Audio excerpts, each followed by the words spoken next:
Look at that. A man who lost his leg after being dragged by a suspected drunk driver walked out of a medical rehab facility today with a little assistance right there. That is so great to see. I'm Shay Rozzi. And I'm Rick Marinon. Sarah's off tonight. We first told you about the story back in June. Kevin Humphrey, who you just saw there, was helping an officer after the Father's Day storm when police say a woman drove around a barricade and over a power line that wrapped around Kevin's leg, and then he was dragged for 50 yards down the highway. Yeah, absolutely unimaginable. New at 5, Fox 23's John Acebus broke this story when it happened. John, you briefly spoke with Kevin. How is he doing now? Relatively speaking, he's doing well. It's funny, when he got out, he was like, man, I don't know if I'm ready for all this heat, which I don't think any of us are. So definitely an adjustment. But for him, it's going to be a long road to recovery. But speaking with medical professionals and especially his family, they do believe he can do this.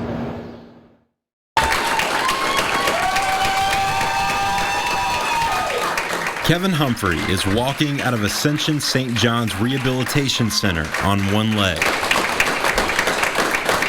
He is surrounded by support from family, specialists, and the man pushing his wheelchair behind him, Tulsa police officer Kevin Talley, who saved Kevin's life by applying a tourniquet when he was dragged by a down power line after this woman, Melanie Arreta, is charged with driving around the barricade and hitting the down power line. Officer Talley also made sure to go see Kevin early in his recovery. He's been doing great. His wounds are healing up pretty well.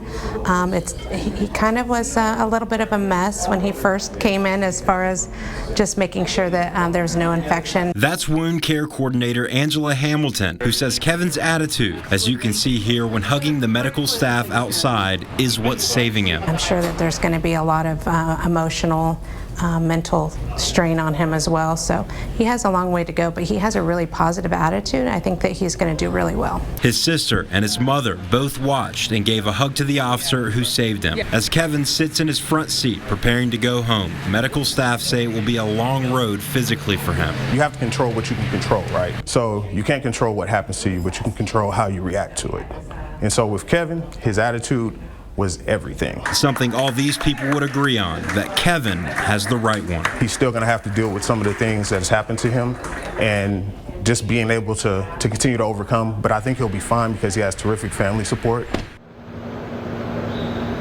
And this is not just a physical journey, it's also a very expensive journey. On our webpage, fox23.com, we have a GoFundMe page where you can donate to Kevin to help them with medical expenses.